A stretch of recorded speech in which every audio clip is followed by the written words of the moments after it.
Welcome back to Nerdy Knots and Crafty Crosses, my lovely side quest stitchers. I'm Natalie, your crafting historian, and today we're continuing our Yarn and Yore series on Elizabeth I. In this episode, her Protestant faith, politics, and power in Elizabeth's reign. We are covering her legendary independence, her suitors, and her balancing act between her monarchy and her subjects. We'll be crocheting rows 23 to 28 of our Honeycomb baby blanket. So grab your yarn, your hooks, and let's get started. All right, so we're going to get started on row 23. If you've been watching episode 4 and 4.5, you may have gone back and done what I did, which was ripped everything and started over from scratch. If not, that is totally fine. You can keep going as is. As you've been doing, and then just have a unique blanket, and then you can go back and make corrections if you want to attempt it again, because it really did start making this real honeycomb pattern when I decided to stitch through the back row on my single crochets even path versus going through the rounded top part. So row 23 starts with a single crochet of 6 stitches. And then we're going to treble crochet in 2 times. And so I've gone ahead. If you need me to, if you need to pause to get your 6, go ahead. And then start back up. So a treble is you yarn over once and twice. Then we're going to go directly into this post here on that row. You're going to yarn over, pull through just the one. You'll have 4 on your hook, yarn over, pull through 2. You should have 3 on your hook, yarn over, pull through 2 more, and now you have 2 on your hook, and now you have just the 1. Then you're going to loop over again or yarn over, whichever, tomato, tomato. Go through the next post, and you're going to do the same thing. So I believe what we're doing here is creating the other side of the actual honeycomb. There we go. And so the pattern is about to get kind of janky. So we've got those 2 trebles directly after the 6. Then we're going to go in single crochet 4, which means we are single crocheting over these 2 trebles.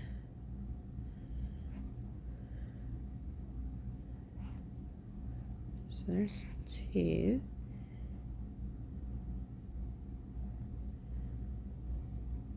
Let's see, I can't see what I'm doing through the camera. 3, 4, and then you are going to do, sorry y'all, 2 trebles through the actual cords.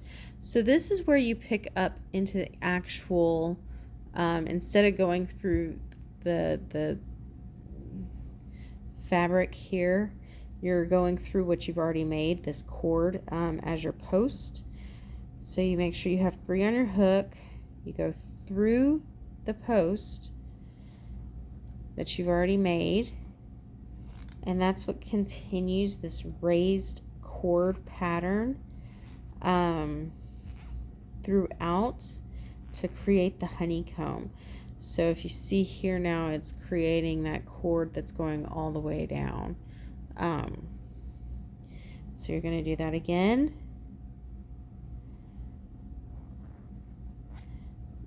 And then this row is really weird, I think, because we're creating our other, our back side of the, we're trying to get the comb to loop around, maybe. I'm not sure. But you're going to then crochet, single crochet 8.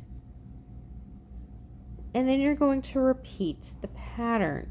So the pattern you're repeating is you're going to do 8 single crochet, then you're going to do 2 treble, then you're going to crochet 4 single, 2 treble, 8 single, 2 treble, 4 single, 2 treble. So you're just going to alternate the 4 and the 8, and between each time you're going to do 2 trebles. So do that about halfway through. I'll come back and check on you.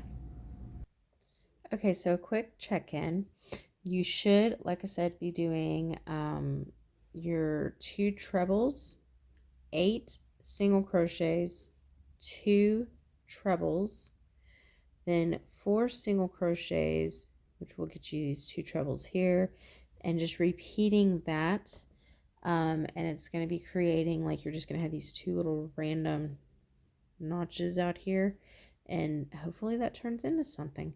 So you just do that all the way across, and then at the end you're going to make sure you have in your last 8 stitches 2 trebles and 6 single crochets. When you chain over to single crochet, come back to me and I will show you how I fixed basically the aesthetic of this blanket by doing the correct single crochets on the back. Okay, so we've come to the end of the row. It was actually just to double crochet or treble crochet front post into the last 2 posts and then stitch 6. So I guess we are not making this back pattern here just yet. So that'll be interesting to see.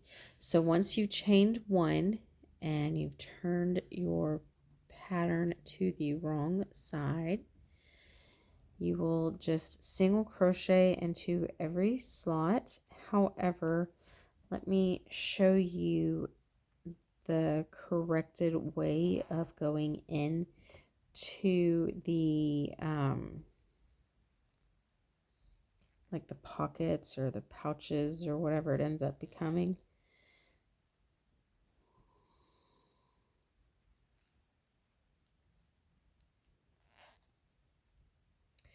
So as you single crochet through here,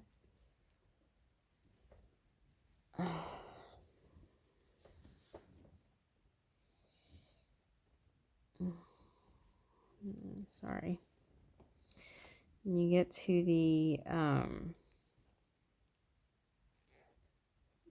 like the cords.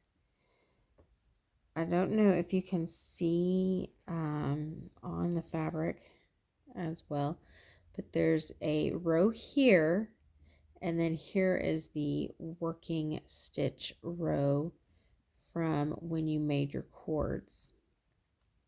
So instead of going through this top row, you're going to go directly down into that previous working stitch, and you're going to pick those up.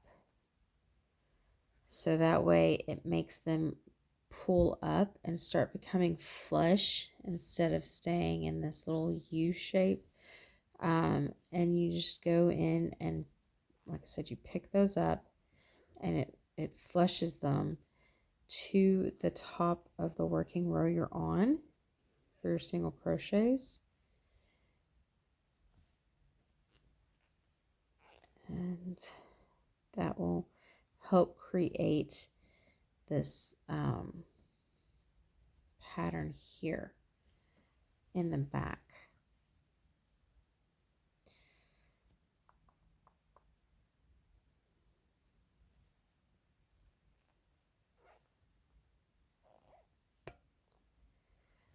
So notice how it's now basically the little pouch is much smaller. It's more flush. It's going to lay flat on the back instead of having this like a ridge. The ridge is gone. It's more flush. So you're going to do that when you single crochet across, go down and pick these up and single crochet through those. And then chain 1 and turn it around, and we'll get ready for our next row. All right, so after you have finished all your single crochets, again, the back should start looking pretty flush all the way down and all the way like across and up, I guess. You should not have anything ridged up in the back like you do here in the front, because you've gone through and you've pulled those stitches up. Now, this row 25, is exactly like row 23 with one difference. Instead of starting your row with 6 single crochets, you're starting your row and ending your row in 8 single crochets. So you will do the 8 single crochets, and then you'll do 2 trebles, and then 4 single crochets, 2 trebles, and then 8 single crochets, 2 trebles. And so you're going to alternate the 8-4 pattern with 2 in between each time. So let's do our 8 single crochets and then our first 2 trebles. Okay, so we've done our 8 single crochets. Now we're going to come and do our 2 trebles. So you'll go through this first, or rather the second post out of those 2.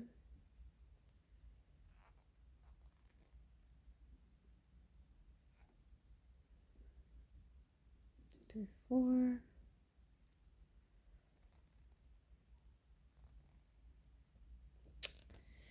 Well, there we go.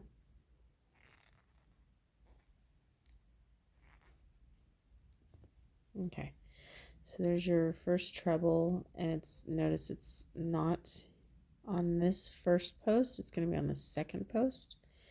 And then you're going to do another treble next to it on the nearest post stitch in the fabric.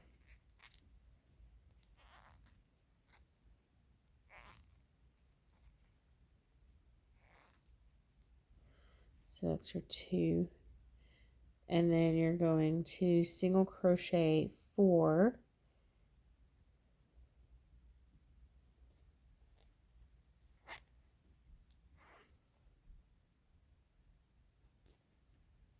Okay.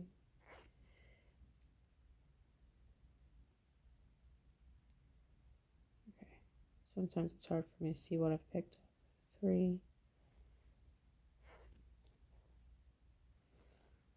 4, and you're going to treble crochet into this last post out of those 4 in the row. You're going to treble crochet on that one.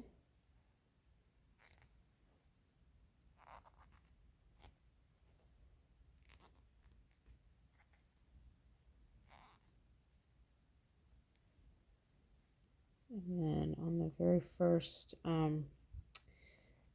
post stitch in the fabric. Sorry, I didn't know it wasn't on the screen very good. I was trying to see. It's hard to see past my camera. It's really weird to try to crochet through my camera. And so you're going to do it like that. So you're going to be creating a new row in each of these. I'm assuming that's going to make the pattern more honeycomb shaped.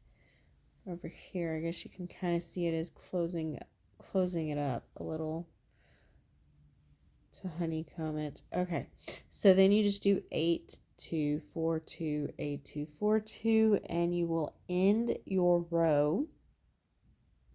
So you'll copy that all the way across, and in the last 2 post stitches you're going to front post triple crochet, and then you're going to single crochet in 4 stitches.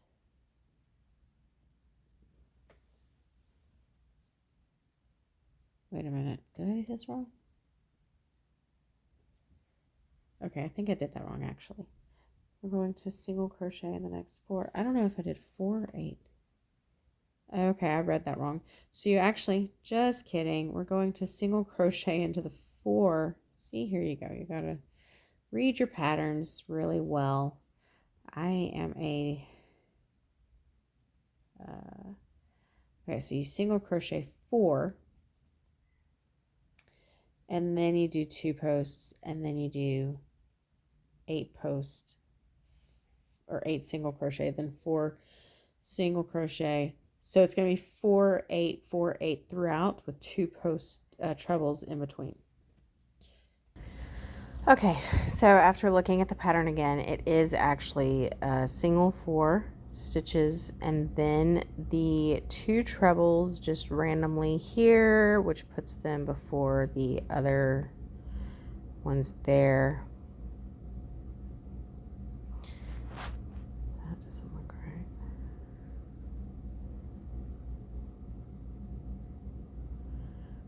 So it's 2 trebles and then a row of 8 single crochet and then 2 trebles, and then you're going to go 4 again and then 8 again. So it's going to be like this little 2, a 2 2 and then 6 is what it's going to look like. 2 here, 2 here, and then 6 there. But you're going to do 4 singles, 2 treble, 8 singles, 2 treble, and you're just going to repeat that until you get to the end where you have 2 trebles put in your last 2 posts of the row, and then you're going to have 4 singles. So we'll come back and meet in the middle and see how we're doing. Okay, so about middle of the way, and it's starting to have some kind of interesting, there's the 2 there, you stitch your 8, you get these 2 here, and then you stitch your 4 and you get your 2. So again, it's going to be 4 2 8 2 4 2, continuing until you get to your last 2 post stitches and your last 4 single crochet, and then you're going to chain 1. Oh, it is kind of making a little, closing the gap there to turn it into a honeycomb. Interesting. Chain your 1 and turn over for single crochets, and we will begin our history lesson. All right, now we're on row 26. Don't forget on the single crochet row that you're going to be picking these up on the bottom, the ones that are sticking out. You're going to be lifting those up to make them flush with the rest of the pattern and to help create the honeycomb effect and to just keep it nice and flat in the back. And as we do this row, I will begin our history. So we left off with Elizabeth not choosing any husbands, saying that she was married to England itself, and that caused a whole lot of contention with her privy council and lords and just everybody freaking out about like what's the state of the country going to be without an heir, and also because the last time they had a queen she was not all that wonderful, having killed 280 plus Protestants in just 5 years. So she went by the title Virgin Queen. However, there's that's kind of romanticized, and she's the whole idea of a woman ruling alone, and she's doing it for her independence. But she also saw that marriage was not all that it was cracked up to be, that you could be used as a political pawn. She saw that her father, King Henry VIII, had been married 6 times, and he beheaded 2 of his wives, one of which being her mother, Anne Boleyn. And so she realized that, marriage is not all that great, but she did have a lot of suitors, and she did try to wiggle the carrot before them, so to speak, so that way they could, basically be at peace. Their 2 countries could be at peace while she's,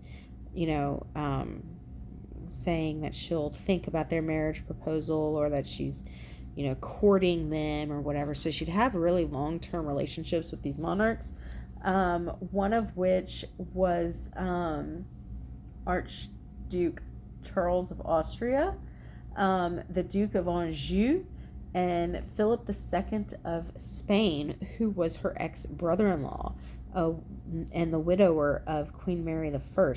She definitely did not want him because she knew he was trying to vie for power of England, to be King of England, not just King Consort, and that he was wanting to keep it Catholic after she had brought it back to Protestantism. And so she definitely did not want to marry Philip II. She did, however, have a court favorite, who many people believe she was in an actual romantic relationship with. They do have many love letters that went back and forth to each other. She did say he was the great love of her life. She loved him till her dying day. In fact, one of his last letters to her was found opened and on her bed with her when she was found dead. And so this was the one and only Robert Dudley, the Earl of Leicester, or Leicester. I'm not sure exactly how that's pronounced properly in the English vernacular.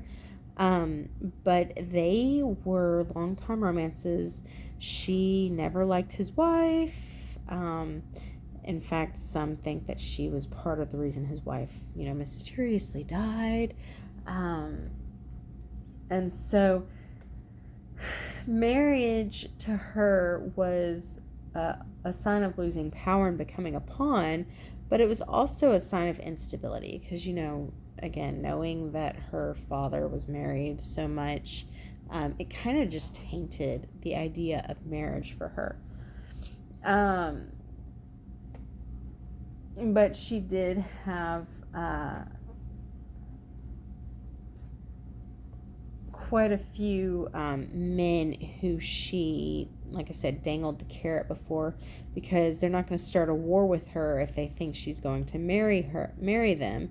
And so it made for political peace between countries. It made for good economics between their countries. However, she never did marry. She remained a remarkable ruler who balanced her own emotions and strategy. And her singleness was not a flaw, but it was a political advantage because she could use it against so many different principalities. If she picked one and married that one, then she'd have problems with 5 or 6 other kingdoms. Whereas here she's flirting with 5 or 6 kingdoms and, treating them as though she's going to choose them. And so none of them went against her except Spain, and we'll get to that next episode. Now, her power was not seen as valid through the Pope. Pope Pius V issued a papal bull. Up until this point, her kingdom was relatively at political, religious peace and harmony, if you can say that. She had not really started persecuting Catholics as of yet, until Pius V issued a papal bull, Regnans in Excelsis, meaning royalty on high, and it basically called her a heretic. It excommunicated her. It deposed her from her own throne, and it said that it basically absolved the sins and absolved her subjects. Her subjects from having to actually follow her.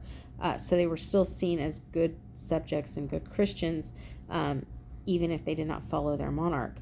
And so in this, there was also a hint of calling for her assassination, that if she is to become assassinated, and I believe the term was bastard queen or bastard whore on the throne, I believe was actually the wording. I don't know if it was written in the bull or if it was written in a letter later, but I do remember those words coming up in one of my research papers over the Tudors, that Pope Pius V said.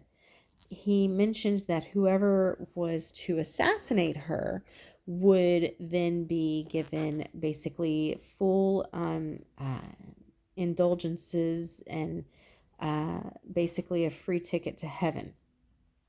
And that was discovered and confiscated, that letter. Again, I don't remember if it was the bull itself or if it was in another letter, but it was discovered on a Jesuit priest. And that is when she started to panic, because now she thought all the Catholics were out to get her. So in her 44 years on the throne, she kills between 183 to 200 Catholics. She makes it illegal to practice Mass. Mass was being done in secret. This is when all the priest holes get created, the hiding places for the priests. This is where Mass was being said in secret, because, and you had to profess you were Protestant out loud, but be Catholic in secret, because she believed the Catholics were out to get her due to this letter. Up until then, she had been quite a relatively peaceful monarch that did not care whether you practiced Catholicism in the Roman Rite or Anglicanism, or what they considered Catholic. At least Henry VIII considered himself still Catholic, but in the English Rite. And so that was not good. That caused, again, she didn't kill she did kill almost as much as her older sister, but she did it in a longer time span, so it was just dragged out. And I'm sure there were times of relative peace, but the fact that she was single and without an heir, and then there's this idea of Catholics are out to get her, including her ex-brother-in-law, who starts a war against England, trying to come in and take over with the Spanish Armada, which we will cover next lesson. And with her cousin, Mary, Queen of Scots, who was Catholic, and causing this idea of treason and, people out to get her. She does become a little bit paranoid. Her privy council becomes paranoid because, again, there is no heir to the throne, and there most likely will never be, because she is just truly refusing to marry anyone. All right, so now we're on row 27, which is our last odd row in this episode. And this one is going to be 2 single crochets, then 2 trebles, and then 12 single crochets, 4 trebles, and you're going to repeat the 12 singles and the 4 trebles throughout until you get to the last 2 posts, and you're going to do 2 trebles and then 2 singles. So let's come back after you've done your first 2 trebles and your 12 single crochets. Okay, so you've done your 2 singles, your 2 doubles, your 12 singles, and now you're going to do your 4 trebles, and you're going to start with this post here, and then you're going to have 3 that are just sticking off to the next 3 regular posts in the fabric. So that's right here.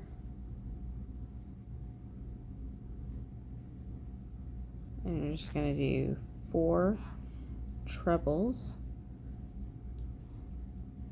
So you're creating new lines. So 4 trebles, and then you're going to do 12 singles, 4 trebles, 12 singles, 4 trebles, 12 singles, all the way until you get to the last 2 post and 2 singles. Then you're going to chain 1 and single crochet all the way across row 28. So once you've finished that row 27, again, row 28 is a single crochet all the way across. So in closing, Elizabeth redefined queenship. She was both a monarch and a woman, and her singleness became a symbol of strength rather than vulnerability, and her ability to lead without a king didn't diminish her. It elevated her legacy, and she also pretty much solidified Protestantism as the faith in England. So thank you for stitching and storying with me today. If you are enjoying Yarn and Yore, don't forget to like, subscribe, and turn on the notifications so you don't miss episode 6, where we'll dive into Elizabeth's golden speech and her cult of personality. And also share, please. Thank you. Have a good day. Oh, until then, sorry. Until then, may your stitches be steady, your tea warm, and your stories rich with wonder. Now, see you soon. Have a good day.